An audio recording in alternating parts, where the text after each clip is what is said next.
वैसे तो हमारे देश में बहुत सारे राजाओं ने जन्म लिया, लेकिन उनमें से एक महाराणा प्रताप, जिन्हें लोग आज भी याद करते हैं और भविष्य में भी हमेशा याद करेंगे, वो अपनी वीरता की वजह से अमर हो चुके हैं। नमस्कार दोस्तों, आप सभी का स्वागत है क्विक हिंदी पर। मैं हूं अपना सिंह। हर कोई इतिहास नहीं बना पाता। आज महाराणा प्रताप की कहानी, इस कहानी से हमें बहुत सारा इंस्पिरेशन मिलेगा। इससे हम अपने लाइफ में बहुत ज्यादा आगे जा सकते हैं। शुरुआत करते हैं उनके जन्म से। महाराणा प्रताप का जन्म 9 मई 1540 ईस्वी को राजस्थान के कुंभलगढ़ दुर्ग में हुआ था। उनके पिता का नाम महाराजा उदय सिंह और माता रानी जीवत कंवर थी। वे राणा सांगा के पौत्र थे। राणा प्रताप के पिता उदय सिंह ने अकबर से भयभीत होकर मेवाड़ त्याग कर अरावली पर्वत पर डेरा डाल लिया था। उदय सिंह ने अपनी मृत्यु के समय अपने छोटे पुत्र को गद्दी सौंप दी थी, जो कि नियमों के विरुद्ध था। उदय सिंह की मृत्यु के बाद राजपूत सरदारों ने 1 मार्च 1576 को महाराणा प्रताप को मेवाड़ की गद्दी पर बैठा दिया था। वैसे तो महाराणा प्रताप अपने सभी भाइयों में सबसे बड़े थे, लेकिन उसके बावजूद उनके पिता ने अपने सबसे प्रिय रानी के पुत्र जगमाल को राजगद्दी सौंप दी। उदय सिंह की यह नीति गलत थी, क्योंकि राजगद्दी के हकदार महाराणा प्रताप थे। प्रजा तो महाराणा प्रताप से बहुत लगाव रखती थी, क्योंकि महाराणा प्रताप बचपन से ही एक लीडर के तौर पे थे, एक मसीहा के तौर पे जाने जाते थे। जगमल ने राज्य का शासन हाथ में लेते ही घमंड बस जनता पर अत्याचार करना शुरू कर दिया, क्योंकि वहां की जनता महाराणा प्रताप को पसंद करती थी।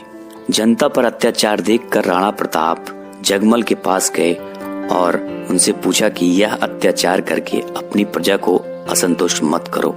समय बड़ा नाजुक है, अगर तुम नहीं सुधरे तो तुम्हारा और तुम्हारे राज्य का भविष्य खतरे में पड़ सकता है। जगमल इससे गुस्से में आ गया और वो राणा प्रताप से बोला कि तुम्हारे पास कोई अधिकार नहीं है, मैं यहाँ का राजा हूँ, और उन्हें सीमा से बाहर चले जाने का आदेश दे दिया। राणा प्रताप तुरंत चुपचाप वहां से चले गए। इन सबको ही देखकर समस्त सरदारों ने एकत्र होकर महाराणा प्रताप सिंह को राजगद्दी पर आसीन करवा दिया था। महाराणा प्रताप का राज्याभिषेक कुंभलगढ़ के राज सिंहासन पर किया गया था। ये सब देखते हुए जगमल सिंह नाराज होकर बादशाह अकबर के पास चले गए और बादशाह ने उनको जहाजपुर का इलाका जागीर में प्रदान कर दिया। इस तरह से जगमल को अकबर ने अपने साथ मिला लिया था। जिस समय महाराणा प्रताप सिंह ने मेवाड़ की गद्दी संभाली, उस समय राजपूताना साम्राज्य बेहद नाजुक दौर से गुजर रहा था और उस समय कई प्रतापी राज्य वंशों के उत्तराधिकारियों ने अपनी कुल मर्यादा का सम्मान भुलाकर मुगलिया वंश से वैवाहिक संबंध भी स्थापित कर लिए थे और अकबर के अधीन हो गए थे।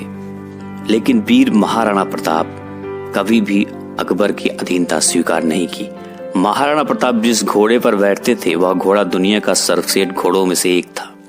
महाराणा प्रताप जब 72 किलो का कवच पहनकर 81 किलो का भाला अपने हाथ में रखते थे, भाला और कवच सहित ढाल तलवार का वजन मिलाकर कुल 208 किलो का उठाकर वे युद्ध के मैदान में लड़ते थे। सोचिए तब उनकी शक्ति क्या रही होगी। इस वजन के साथ रणभूमि में दुश्मनों से पूरा दिन लड़ना मामूली बात नहीं होती थी। इस देश में जितने भी देशभक्त राजा हुए हैं, उसके खिलाफ उनका ही कोई अपना जरूर रहा है। जयचंदों के कारण देशभक्तों को नुकसान उठाना पड़ा था। अकबर चाहता था कि महाराणा प्रताप अन्य राजाओं की तरह उसके कदमों में झुक जाए।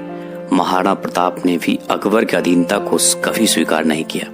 अजमेर को अपना केंद्र बनाकर अकबर ने प्रताप के विरुद्ध सैनिक अभियान छेड़ दिया था। महाराणा प्रताप ने कभी अकबर से हार नहीं मानी। उनकी वीरता से अकबर की सेना में डर था। रात को सोते वक्त भी अकबर के सपनों में राणा प्रताप आते थे। प्रताप की वीरता ऐसी थी कि उनके दुश्मन भी उनके युद्ध कौशल के कायल थे। उदारता ऐसी कि दूसरों की पकड़ी गई मुगल बेगमों को सम्मान पूर्वक उनके पास वापस भेज दिया जाता था। इस योद्धा ने साधन सीमित होने पर भी दुश्मन के सामने सिर नहीं झुकाया और जंगल के कंदमूल खाकर लड़ते रहे। माना जाता है कि इस योद्धा की मृत्यु पर अकबर की आंखें भी नम हो गई थी।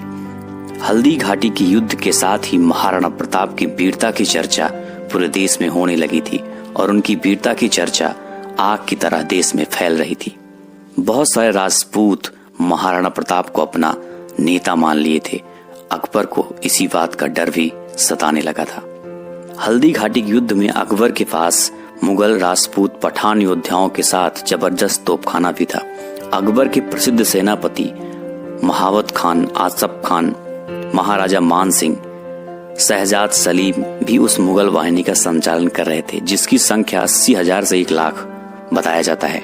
इस युद्ध में प्रताप ने अभूतपूर्व वीरता और साहस से मुगल सेना के दांत खट्टे कर दिए थे और अकबर के हजारों सैनिकों को मौत के घाट उतार दिया था। और इसी युद्ध के दौरान महाराणा प्रताप ने मान सिंह को मारने के लिए उनकी तरफ आगे बढ़े। अपने घोड़े को उनके हाथी की तरफ लेके जाते ही उनकी ओर भाला से वार कर दिया, लेकिन मान सिंह के हाथे में लगी तलवार से महाराणा प्रताप के घोड़े चेतक का पांव कट जाता है और चेतक घायल हो जाता है।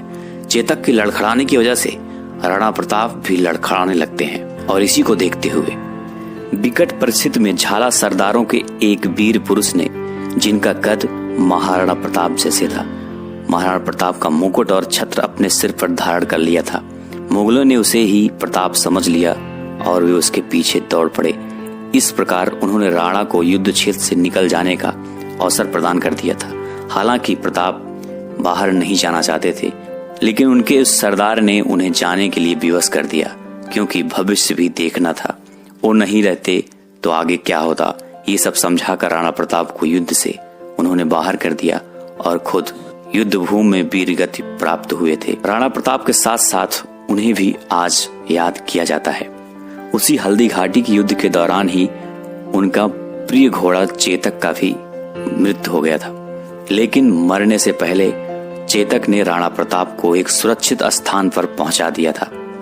और उसी दौरान चेतक के राजा के प्रति वफादारी को देखकर उनका भाई, जो कि अकबर से जा मिला था, उस घोड़े की वफादारी देखकर वो भी राणा प्रताप का कायल हो गया और अपने मन को बदल लिया और राणा प्रताप के चरणों में गिरकर माफी मांग के उनके साथ लड़ने की हौसला अफजाई कर दी।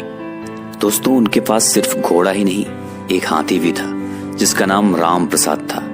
राम प्रसाद एक बड़ा योद्धा था, बहुत ही चालाक और समझदार था। वो जब युद्ध की मैदान में उतरता था तो दुश्मनों के दांत खट्टे हो जाते थे, दुश्मनों में हाहाकार मच जाता था, दुश्मन उससे बहुत डरते थे। यही वजह थी कि अकबर ने राम प्रसाद को पकड़ने का आदेश दे दिया था और मुगल सेना ने कई सारे हाथियों के बल पर आखिरकार राम प्रसाद को पकड़ लिया था और उसे ले जाकर अकबर को सौंप दिया गया था। अकबर चाहता था कि वो उसकी सेना में शामिल हो जाए, लेकिन वो बंदी बनाए जाने के बाद राम प्रसाद ने अन्न जल सब कुछ त्याग दिया और आखिरकार वो कुछ दिनों के बाद वीर गति को प्राप्त हुआ। यह देखकर अकबर ने कहा था कि जब हम एक जानवर को नहीं झुका सकते तो उसे झुकाना इम्पॉसिबल है। राणा प्रताप ने कभी हार नहीं मानी। जंगलों में रह के घास की रोटी खा के वो लड़ते रहे और आखिरी तक लड़ते रहे और कभी भी अधीनता स्वीकार नहीं किया। यही वजह है कि आज भी वो अमर है। इन कठिन परिस्थितियों में जिंदगी जीकर वो अमर है। वो चाहते तो बाकी सभी राजाओं की तरह अकबर की अधीनता स्वीकार करके ऐसो आराम से अपनी जिंदगी को जी सकते थे। बड़े बड़े राजमहलों में वो भी ऐसो आराम से रह सकते थे, लेकिन राणा प्रताप ने कभी भी अधीनता स्वीकार नहीं की। उन्होंने जंगलों में रहकर, पत्थरों पे सोकर, पत्थरों पे अपना राज सिंहासन बनाकर वहीं से राज्य का संचालन करके घास रोटी खा के उचित समझा और अधीनता कभी स्वीकार नहीं की। इसके बाद मुगलों ने कई बार महाराणा प्रताप को चुनौती दी, लेकिन मुगलों को मुंह की खानी पड़ी। आखिरकार एक शेर के शिकार के दौरान लगी चोटों की वजह से महाराणा प्रताप की मृत्यु 29 जनवरी 1597 को चांडौ में हुई और इस मृत्यु की खबर सुनकर अकबर भी खूब रोया था। अकबर को इस बात का दुख भी था कि उसने महाराणा प्रताप को कभी हरा नहीं पाया था। अकबर ने कहा था, इस संसार में सभी नासवान हैं, राज और धन किसी भी समय नष्ट हो सकता है, परंतु महान व्यक्तियों की ख्याति कभी नष्ट नहीं हो सकती। पुत्रों ने धन और भूमि को छोड़ दिया, परंतु उसने कभी अपना सिर नहीं झुकाया। हिंद के राजाओं में वही एकमात्र ऐसा राजा है जिसने अपनी जाति के गौरव को बनाए रखा। और आज यही वजह है कि महाराणा प्रताप को आज भी लोग बहुत ही सम्मान के साथ याद करते हैं। उनको याद करके लोग गर्व महसूस करते हैं। उन्होंने मौज मस्ती को नहीं, कठिनाइयों को चुना था। यही कारण है कि उन्हें आज भी लोग याद करते हैं और हमेशा उन्हें याद किया जाएगा। तो इस कहानी में इतना ही। अच्छी लगी तो लाइक करना, जो लोग नए हो चैनल पर चैनल को सब्सक्राइब करके बेल आइकन जरूर प्रेस करना। फिर मिलते हैं ऐसे किसी अन्य वीडियो के साथ, तब तक के लिए जय हिंद, जय भारत।